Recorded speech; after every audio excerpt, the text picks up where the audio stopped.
નમસ્તે દર્શક મિત્રો, મારું ભાવેના ચેનલમાં આપનું હાર્દિક સ્વાગત છે। સુરતના શ્રી સૌરાષ્ટ્ર તળપદા કોળી જ્ઞાતિ સમાજ સોલંકી પરિવાર દ્વારા બીજું સ્નેહ મિલન અને વિદ્યાર્થી ઇનામ વિતરણ સમારોહ યોજાયો હતો, જેમાં બહોળી સંખ્યામાં યુવાનો, વડીલો અને બાળકોએ ઉપસ્થિત રહી કાર્યક્રમને સફળ બનાવ્યો હતો। અહેવાલ જયભાઈ બગિયા, સુરત।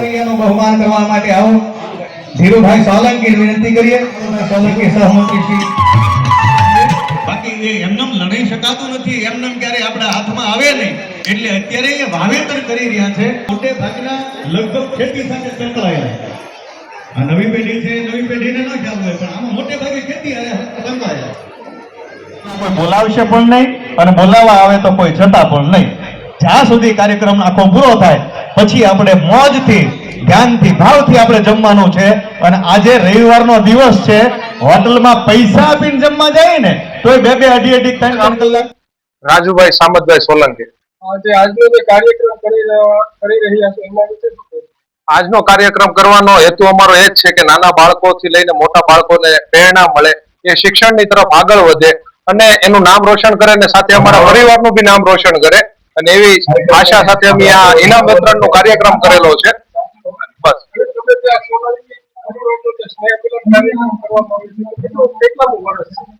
સ્નેહ મિલનનો કાર્યક્રમ કરવામાં આવેલો અમારા બીજું વર્ષ છે, આ દ્વિતીય સ્નેહ મિલન છે અમારું। એ સ્નેહ મિલનમાં અમારા સગા સંબંધી, પરિવાર અને તેમજ તમામ પ્રકારથી અમને જે સાથ અને સહકાર મળ્યો છે, એ હિસાબે અમે આગળ બી આ પરિવાર સાથે અમે સ્નેહ મિલન આવી જ રીતના, આની કરતા બી સારું અને ભવ્યતાથી કેવી રીતના આગળ વધારી શકીએ અને બાળકોને નવી દિશા તરફ કઈ રીતના લઈ જઈ શકીએ એનું અમે કામ કરીશું।